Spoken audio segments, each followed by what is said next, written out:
Hello everyone, my name is Alexander Hess and I'm representing the fire-breathing rubber duckies.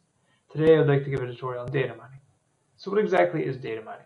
Data mining is the process of collecting data and then analyzing the data to see if there are any patterns or correlations within the data to help benefit the decision-making process.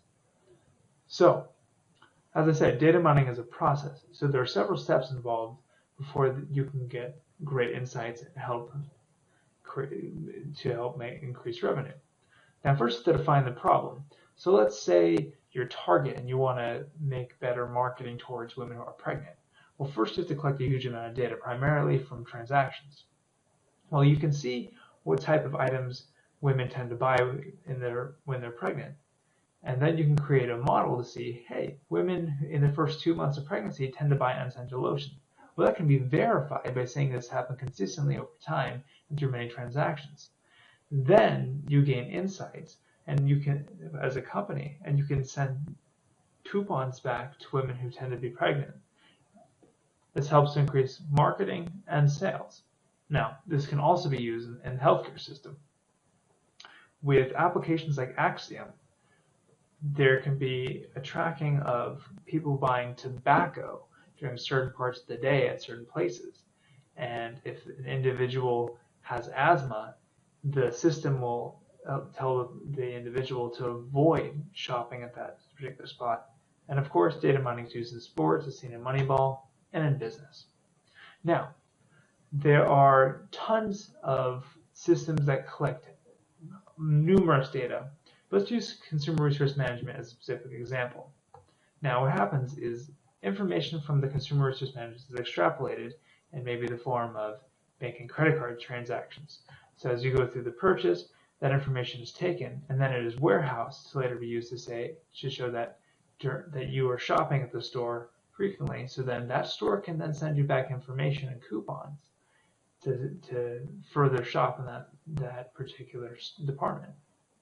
Now there also are grocery store purchases, which tend to take large amounts of data to see what people particularly like and when people particularly purchase, to put sales at the best peak times of the year. Now this helps all to influence customer loyalty programs.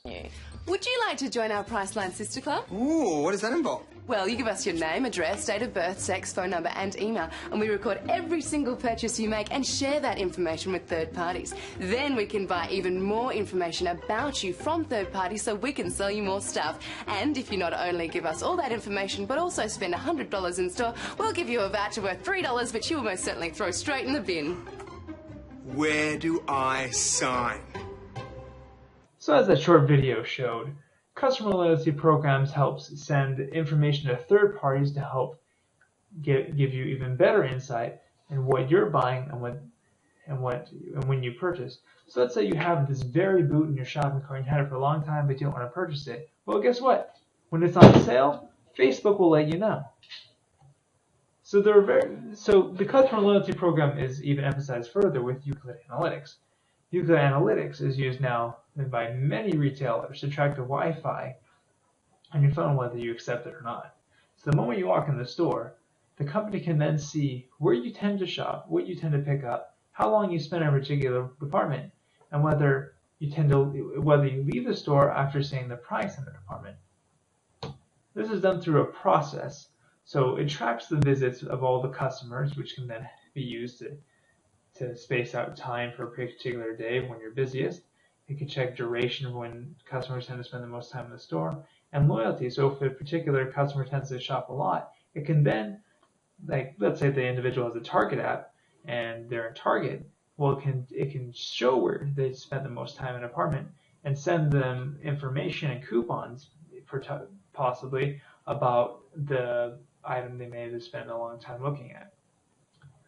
Well, it also has some ancillary benefits, like it helps stop thievery by being able to track where thieves tend to go in the store, and it helps increase staff by saying when the store is busiest at a particular time of day, and ultimately this ends up increasing sales and customer satisfaction.